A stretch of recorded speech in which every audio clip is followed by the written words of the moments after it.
Hi, my name is Birch. I run overcominglowselfesteem.com. I'm here outside England's and London's Westminster Abbey, where it has been the coronation church since 1066 for kings and queens of England, and 17 monarchs have been buried here. I don't know if any of those had low self-esteem, but I'd like to talk to you about a particular client I met today. She's worried about a job interview. She needs to prepare for it tomorrow, and her mind is going in all sorts of directions. She's thinking 1,000 things at once and isn't focusing on what she needs to. For her, it seems that wondering whether she deserves the job and whether she's done enough is having an impact on how she prepares and how she'll answer questions in the interview. Let's look at her situation in terms of the 6 Pillars of Self Esteem by Nathaniel Branden. First off, personal integrity. Well, she's looking to work in an environment where she has the right values, and for her they're working with intelligent people and working in a way that she's very organized.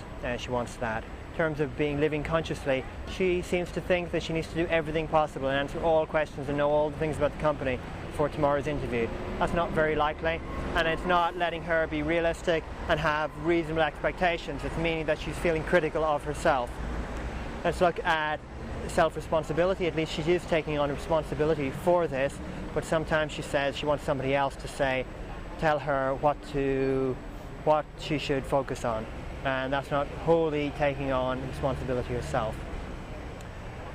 She is being self-assertive in some ways, at least saying what she wants, but when she thinks about certain types of questions, sometimes she clams up and gets very nervous, so she's not been self-assertive all the time she wants to. In terms of self-acceptance, well, if she hasn't prepared everything possible for the interview, she's not accepting that she's done enough. She feels critical about herself, she feels a bit stressed, and she clams up. So it's a bit of a vicious cycle. But the self-esteem pillars do let us understand a little bit more about this cycle.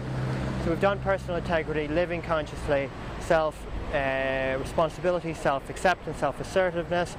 Now we're on to the last one, is living purposefully. Now she wants a job here in London. She's from abroad, so living internationally, living in a job that she finds interesting is good.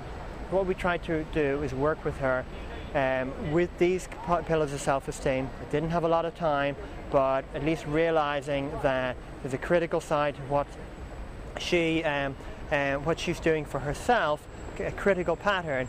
If she can spot where that is, if she can do some sensible things for herself, answer sensible questions, get a level of comfort, or do reasonable things, and perhaps she can tone things down in terms of being critical, accept herself more, be realistic more, and then her self-esteem may improve. For her, there seems to be a link between self-esteem, feeling good about herself, not jumping around to 1,000 different thoughts, and feeling right, feeling in the moment, in the conversation, not worrying overly about what the person on the other side of the table is thinking, and answering the question and doing a good job. I wish her luck. I've been Birch for overcominglowselfesteem.com here at Westminster Abbey in London.